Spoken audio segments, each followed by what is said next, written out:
Salutations, my Fallout lovers, it is Matty here, and today we get our third Fallout special video. Personally, I have no idea which is more exciting. The mornings we get these videos, as you can tell by my voice, or the fact that with each video passing means we are now 1 week closer to Fallout 4. It's just setting in more and more that we are getting so close to this game. Anyways, regardless, it's very exciting, and today we're here to analyze what we learned about endurance. There wasn't a whole lot to go on considering it's mostly the same as previous Fallout entries, but it seems to add a couple of unique things I'll be sure to cover for you guys, along with identifying the perks at the end, obviously. So without further ado, let's dive straight in. Starting off with these mutations, I'm honestly not going to look super deep into this one, but a lot of you guys were messaging me about this. I honestly feel it's just to represent radiation poisoning in the video and nothing more, because you see him walking around without limbs. I doubt that's going to be in Fallout 4 as well. Although we do learn yet again that endurance affects our radiation resistance as well as our ability to absorb damage. Once again, not too surprising as it mimics that of the previous Fallout games. Here's where endurance begins to tail off a bit, and we learn that it's connected with our survival skills, which is new to the series. The video states that average Joes, aka people who don't really invest in endurance, will get their food and water through pre-war packaging. But if you invest in endurance, you're able to hunt and cook what I'd refer to as higher level food. It's quite apparent considering the narration, and the more you invest in endurance, the more foods you can cook. Considering the line, endurance can offer more options for food. Next, we learn that cannibalism is now under our endurance tree, which isn't much of a surprise considering it impacts our health. I hope that Fallout 4's cannibal perk runs a very similar course in New Vegas, where you can get it early, or in this case, for Fallout 4 at least, not invest a lot into your endurance to unlock it. And on top of that, I hope they bring back the Dine and Dash perk, which you got after eating 25 corpses in New Vegas, which would allow you to harvest the human remains rather than eating the corpse then and there. Perhaps this could be a perk rank, I'm not sure, but it's nice to see that this perk is coming back in, and Fallout wouldn't be the same without it.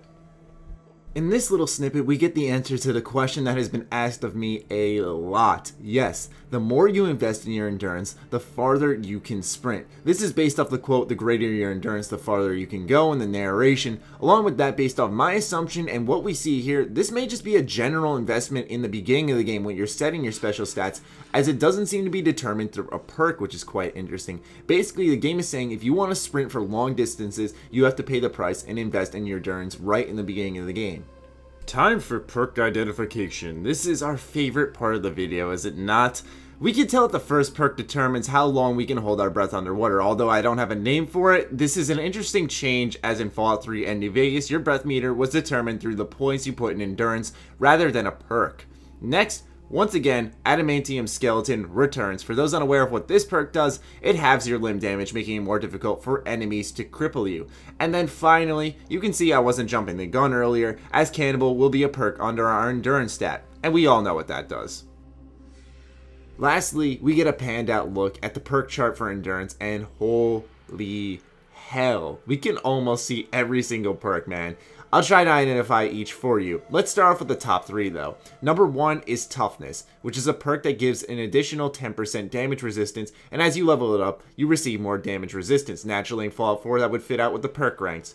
Number 2 is Lead Belly, which is a perk that removes 50% of radiation from any irradiated food and water. I can imagine this in Fallout 4 being more like you start off at 10 and you build your way up to 50%. This is likely categorized under endurance as it's connected with our survival once again. The third perk is Life Giver, which gives your character an additional 30 HP. I'd imagine it'll return to how it was in older Fallout games, where it'll give you more HP with each perk point you invest in the Life Giver perk.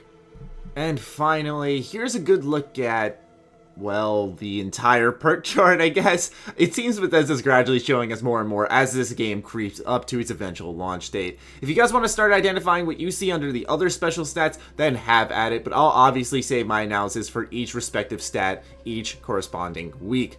Anyway, that about does it for my analysis of the endurance stat. I hope you guys learned a little bit today about the survival and keys to endurance. Let me know what you're thinking on this in the comments down below. Other than that, I hope you guys enjoyed. Once again, be sure to follow me on Twitter, like me on Facebook. Stay sexy, stay active. I love you all. Peace.